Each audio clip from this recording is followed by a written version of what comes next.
Say that again. The whole history of America is the history of rich white men telling not rich white people that their enemies are black and brown. It starts in the colonies of what would become the United States. Let's remember, during the colonial period, mid-1600s, there was no such thing as white people. I know some people who are now called white find that shocking, right? Because they think whiteness is real, right? But whiteness was created. Europeans didn't call themselves white. We didn't call ourselves white. We weren't all members of one big happy family. Are you kidding? Have you studied the history of Europe? The history of Europe was about killing each other. That's what we did in Europe. We just killed each other before we figured out there were other people to kill. We just killed each other, right? I mean, that was the history of Europe. The English hated the Irish, right? Northern Italians didn't even think that Southern Italians were Italians. The Germans hated everybody, and everybody hated their ass right back, right? There was no team called white, no race called white, but all of a sudden, in the middle of the 1600s, there was. Why? Why was it suddenly necessary to create this thing called the white race? Well, because rich people can count, that's why. And so rich folks looked around, the ones that owned all the land, you know, in the colonies, the colonial elite looked around and they realized something, that they were heavily outnumbered by African enslaved folks, by European indentured servants, who were just one level above a slave, or other Europeans who weren't technically indentured servants, but they were still peasants, didn't have any money, didn't have any land, and they could do the math. They added it up, and they were like, damn, we got to figure out a way to split these folks apart from one another, or they're going to rise up and take our stuff, right? Because after a while, these black folks who were enslaved Africans and these quote-unquote white folks who were poor Europeans are going to figure out they're all getting played by these rich people. Right? So ultimately, the rich figure out they got to come up with some way to get somebody in that group on their team. The easiest thing is to get the poor Europeans, right? Because at least they look like you. They sort of share some of the customs and the culture. So they all of a sudden create this thing called whiteness, and they say, now you're part of the club. Now we're going to let you testify in court, enter into contracts, vote, at least if you're a man, own a little bit of land, at least if you're a man, right? And we're going to get rid of indentured servitude. No more of that, because you're too good for that. And we're going to take the white men, now called white men, and put them on the slave patrol to keep black people in line. Give them a horse and a gun and a badge and make them feel big and powerful, right? They're still poor. They still don't have anything. They didn't pay the slave patrol well, right? Just exploited them, used them as a buffer between the elite and the other poor folks, particularly poor folks of color. And pretty soon, the rebellions that occasionally happened where black and white got together to overthrow the elite, those stopped. Because the divide and conquer had begun to work, right? You could turn people against each other by telling those poor white folks, they got to keep these black people in line. And so that divide and conquer gets initiated in the colonies. Rich white men telling not rich white people that their enemies are black and brown. Fast forward to the Civil War era.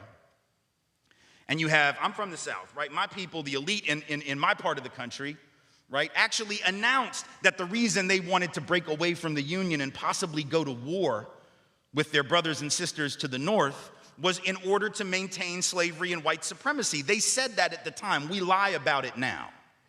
And we say it had nothing to do with that. But of course, at the time, they didn't have any shame about it, so they just said it openly, right? The vice president of the Confederacy, Alexander Stephens, said that the cornerstone of the new government was the great truth that the Negro was not the equal of the white man. So that's the reason the Confederacy was formed and existed. But here's the trick. If I'm rich and I want to go to war to protect my ownership in other human beings, my property, but you're poor and you don't own any enslaved people, why the hell would you go fight to protect my stuff? Because I'm a rich person. I'm not going to fight. Rich people don't go to war, right? Rich people get poor people to go to war for them, whether it's in 1860 or whether it's during the 1960s or whether it's today, right? Rich folks get doctors to write notes for them that say that they have heel spurs, and that's why they can't go to Vietnam. And if you don't know who I'm talking about, you can Google that shit because he's sitting in the White House right now, right? Oh, I can't go fight. I have heel spurs. Send some poor kids to do that for me, please, right? So that's been a long-standing tradition. So the rich have to figure out a way to convince the poor to go fight for them. But that's a hard thing. That's like a hard sell, right? Like, how the hell, why would you do that? Why would you go fight to protect my property rights when you don't own anything? The only way you would do it is if that rich person comes to you and says, hey, listen, you gotta go fight because we gotta maintain our way of life, because if these people get free, they're gonna take your jobs. No, fool, they already got your job. That's how it works, right? Because if I'm white and I gotta charge you $1 a day to work on the farm, but you can get a black person to do it for nothing because you own them. Guess who got the job? Free got the job, right? So in a sense, poor white folks would have been better off joining with black folks to overthrow the slave system. That would have raised the wage floor of all working people. But they got tricked by rich white men telling them that their enemies were black and brown. Fast forward to the 1930s.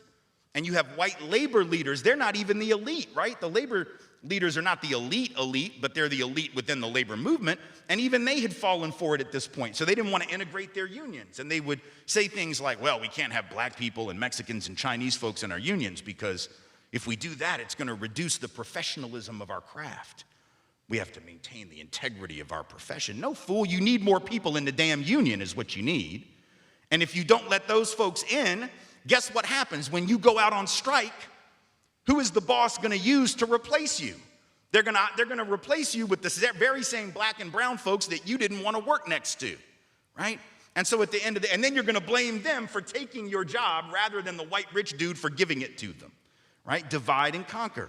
Telling not rich white folks that their enemies are black and brown. And now we fast forward to the president. We got the president of the United States becoming president on the basis of that same rhetoric. Telling not rich white folks that the reason they don't have a job is because Mexicans took them. Right? That's the argument. Keep in mind, there's been a net outflow of Mexican folk from this country, out of this country in the last 10 years.